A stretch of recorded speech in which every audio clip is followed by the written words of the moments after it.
Hi guys, in this video we're going to be taking a look at button caps and labels, in particular those supplied by Fanatec.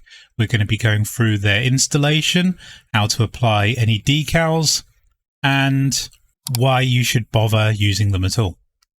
So if this subject interests you and you want to have a look at what the Fanatec premium button caps look like, then stick around. Whilst I'm only looking at Fanatec button caps and labels here, as well as decals for the button faces, you can get some of these things from third parties. For example, Etsy, there are lots of sellers selling button stickers there. So you have a lot of options in order to customize the look and feel of your wheel. So if you're not particularly thrilled with the look and feel of the button labels and decals we see here, you can find other options that might suit your needs better, especially if you're using wheels from other vendors. Looking at the button caps you get for the Formula V2 and in fact the WRC rim, these initially, at least the ones that are pre-installed on the wheel, cater for Xbox users. So they have the usual Xbox buttons, and that's all well and good. But if you want to customize your wheel for what you have bound in your games, then you also have the option to install the spare caps that Fanatec provide you, some of which I'm showing you now. However, the range of colors is very limited.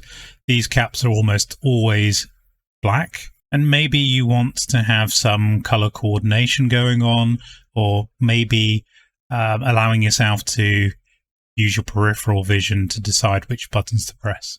Being a racer in VR, none of this really matters too much to me, but when I was racing with a widescreen, and actually in my early days of sim racing, I labeled all my buttons because either I wouldn't be racing often enough or I hadn't raced enough to know where those buttons are with just feel alone.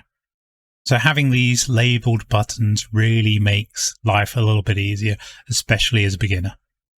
My first foray into having labels on my wheel started with my G27, where I used a label printer to define what the binds were for the particular buttons on my wheel. Now, I quite liked this, but it was very difficult to remove those labels and replace them with anything else if I changed my mind for binds. And things like transferable button caps allow you to do this on the fly with very little effort, as we're just going to show you with these installations. So here we have the Fanatec WRC rim. The button caps you see here are removable. However, they are of a different size and shape and design to the ones on, say, the Formula V2. So Fanatec's official instructions are to remove these with fingers. I can't get enough purchase on that to do that, so I use this little plastic pry tool. Get behind the top of the button, right behind the button, and twist, and then it's very easy to remove them. And then they can be replaced with any of the other button caps that's provided. So you get 3 trays of button caps with this wheel, and then it's just a case of deciding what you want to put in the place of the button you've removed. The buttons then just slot back in pretty easily.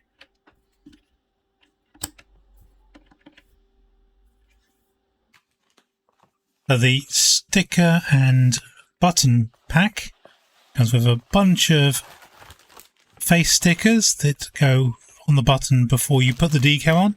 I actually don't use these very often, as you can see, because the pack's pretty full here. You get the button caps. You can see I've actually got some of the original Formula V2 ones in here, and that's because I've already done some swapping. You get a bunch of different colours available to you. All of the ones that come with the pack have an indentation, so the stickers and decals fit in the middle. And then you get a lot of wheel stickers, and these are for placing directly on the wheel itself. These are the round decal stickers, which essentially go on top of the stickers that you place on the buttons or directly on the buttons. You only get 2 color variations on both, just black or white. And that's just so you can have a decent contrast on your stickers.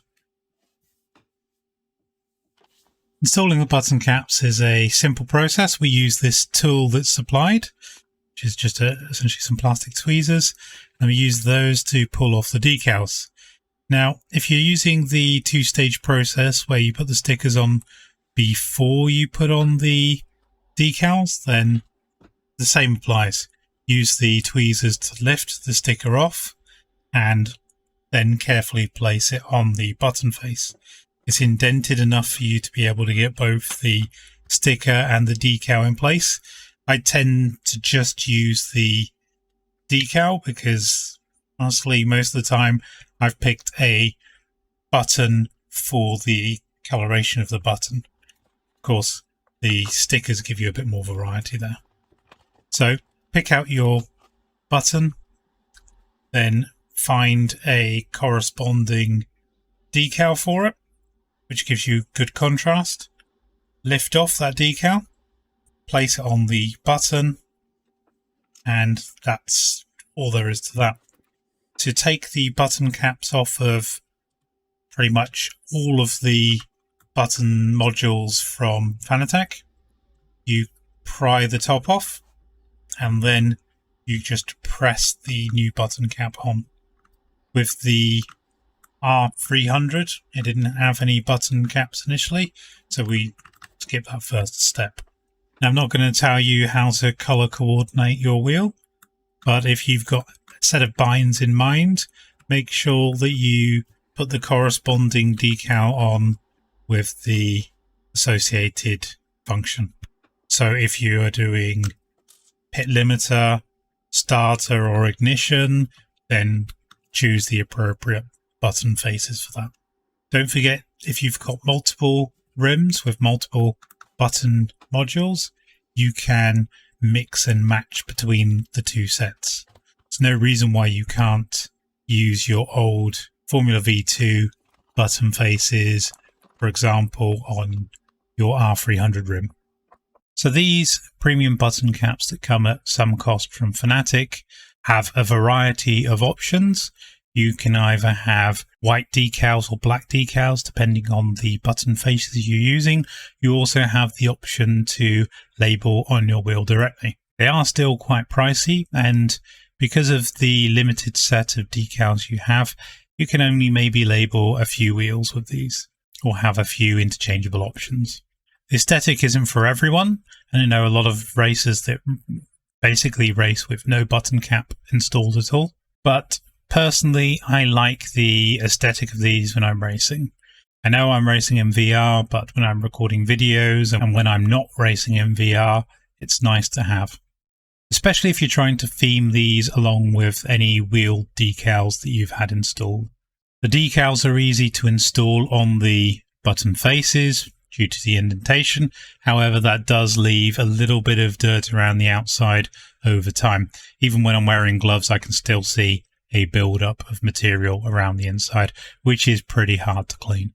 This is certainly not a must-have purchase, and it's not going to improve your lap times, but it might give you a look and feel that you want. So if that's something you're interested in, either take a look at these Fanatec button caps and labels, or have a look at third-party resellers on Etsy or eBay, or any other sim racing merchant. There are lots of options available, so definitely do shop around before you purchase. It's a little hard to tailor the WRC rim beyond what you have available provided by Fanatec because of the way the button caps are assembled, as you saw in the previous installation video. So in that case, you're more likely to have to put any decals on top of the existing faces if that's the way you want to go. If you've liked this video, please don't forget to hit the thumbs up, subscribe to the channel to see more of this kind of thing, and leave a comment if you have any suggestions for alternatives to the button caps that we've shown here. Until next time, guys, bye bye for now.